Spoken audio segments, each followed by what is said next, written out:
তো হ্যালো বন্ধুরা, কেমন আছো? আজকে সবাই তো জানো আমার কাছে কচ্ছপ শামুক সব কিছুই আছে। তো এটা আমার কচ্ছপ লিও। আর এখানে এখানে দেখো পিকাচু উপরে থেকে গান দেখছো, ওই যে দেখো পিকাচুকে। ও ভাই পিকাচু কি করতেছো তুমি? ওখানে আমাকে বকতেছে নাকি আল্লাহ এখানে। আচ্ছা তো দেখেন, ও ও শেট ও শেট শেট ও শেট এখান থেকে লাফ মারছে, মানে বাঘ স্কিং করতেছে। আচ্ছা নো প্রবলেম। তো যেটা বলতে চাইছি, আমাদের টার্টল মানে সবার কাছে টার্টল থাকে।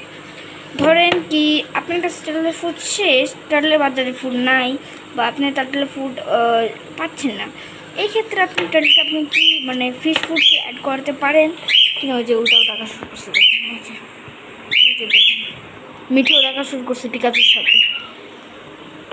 আচ্ছা হ্যাঁ, এটা এখন আমি বলতেছি কি যখন দেখবেন কি আপনার টার্টল এখানে আপনার ফিডটি শেষ, তখন আমি তো এগুলো খাওয়াই সস্তা 100 টাকা দামে। যে আবার আবার দৌড় মারতেছে, সস্তা 100। বাট যদি আপনি যদি চান তাহলে তাকে ফিশ ফুড খাওয়াতে পারবেন টার্টলসদেরকে। আর ফিশ ফুডও তাদের জন্য হেলদি, তারা ফিশ ফুডও খাবে। আমার থেকে ম্যাক্সিমামটাই ফিশ ফুড খাওয়াই, তার ফেভারিট ফিশ ফুড তার ফুড থেকেও। আর হ্যাঁ, ফিশ ফুড খাওয়ালে কখনো কম দামি 30 টাকা 40 টাকার ফুড খাওয়াবেন না, ট্রাই করবেন কি একটু দামি ফুড খাওয়াতে। কারণ দামি ফুডে নিউট্রিশন এবং কোয়ালিটি হাই থাকে, কম দামি ফুডে তেল কম থাকে। আর সুবিধা থেকে বেশি অসুবিধা হবে যদি কম দামি ফুড খাওয়ান। তো আজকের জন্য এতটুকুই, বাই বাই গাইস।